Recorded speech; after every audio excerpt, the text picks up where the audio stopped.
organisasi besar yang ada di dunia ini seperti gereja, organisasi gereja yang ada di dunia ini tidak menyelamatkan manusia. Yang menyelamatkan manusia setiap suku, kaum, dan bahasa yang ada di dunia ini hanya satu nama.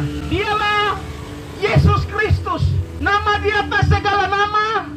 Dia raja di atas segala raja. Raja yang tidak pernah berubah, dulu, sekarang, sampai selama-lamanya. Hari ini, besok, dia tetap sama.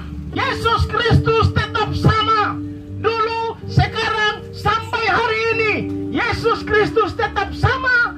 Kasihnya tidak pernah berubah. Dia mengasihi semua orang. Engkau mau kulit putih, engkau mau kulit hitam, engkau mau merah, kuning, hijau, Yesus Kristus tetap sama, tidak berubah. Dia menolong setiap orang. Yang lumpuh berjalan, yang buta melihat, yang tuli mendengar, yang bisu pun berkata-kata, bahkan yang mati pun dibangkitkan. Tidak ada sakit penyakit yang dia tidak bisa sembuhkan.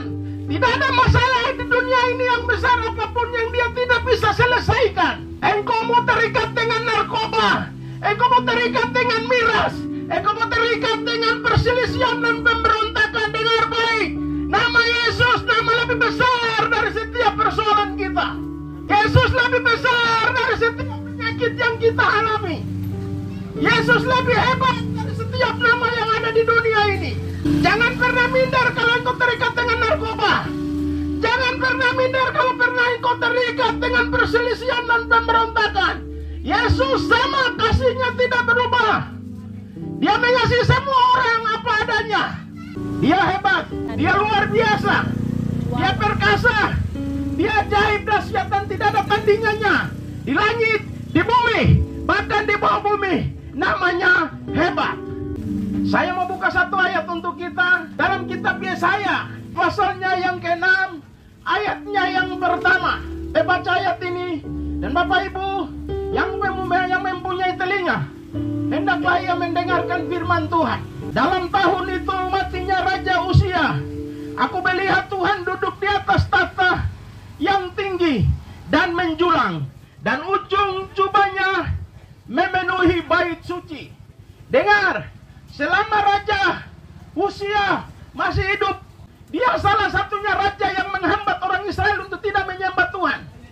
Dia salah satu raja yang menghambat supaya orang-orang pada zaman itu tidak mendengarkan firman Allah. Tapi waktu Alkitab berkata begini, dalam tahun matinya Raja Uzia, disitulah baru orang Israel mulai melihat bahwa Tuhan itu hebat.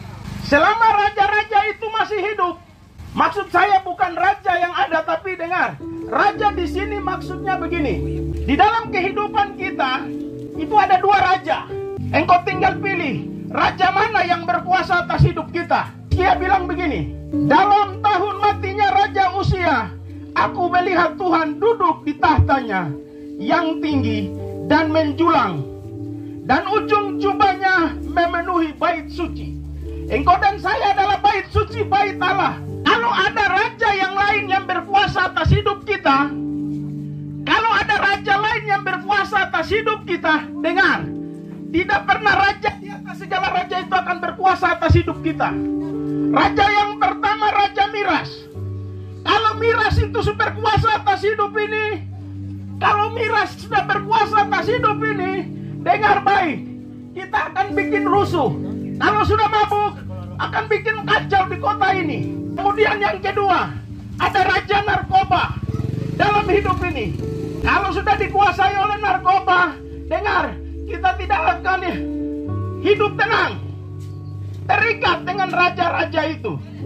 Raja-raja apa yang kuat atas hidup ini? Raja keuangan, raja pangkat, jabatan, dan kedudukan yang berkuasa atas hidup ini. Karena pangkat dan jabatan engkau bunuh saudaramu, Perak Freeport, emas yang ada di PT Freeport di Timika, engkau tembak saudaramu, engkau bunuh yang rambut keriting, engkau bunuh yang rambut lurus. Dengar, ini Tuhan tidak mau. Ada pembunuhan, ada penembakan satu dengan yang lain. Alkitab mengajar kita, kasihlah sesamamu manusia seperti dirimu sendiri. Itu hukum yang kedua. Lalu hukum yang pertama, kasihlah Tuhan Allahmu dengan segenap akal budimu dan segenap jiwamu. sebabnya Tuhan berkata, kasihilah sesamamu manusia seperti dirimu sendiri. Engkau yang rambut lurus tidak boleh membenci dan menghujat. Engkau yang keriting tidak boleh menghujat dan menghina yang rambut lurus. Karena engkau diciptakan oleh Tuhan yang sama.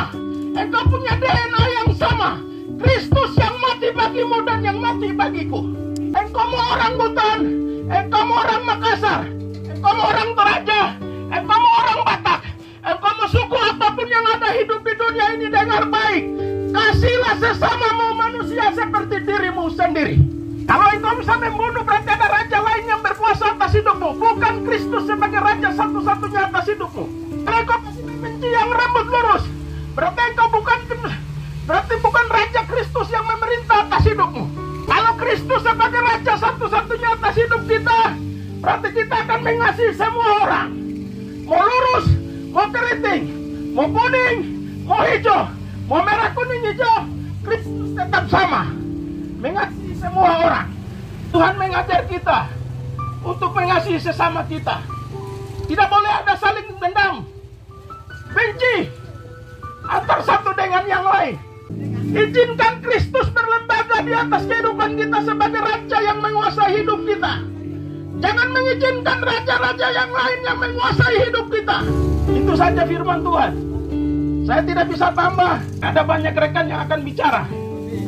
Haleluya.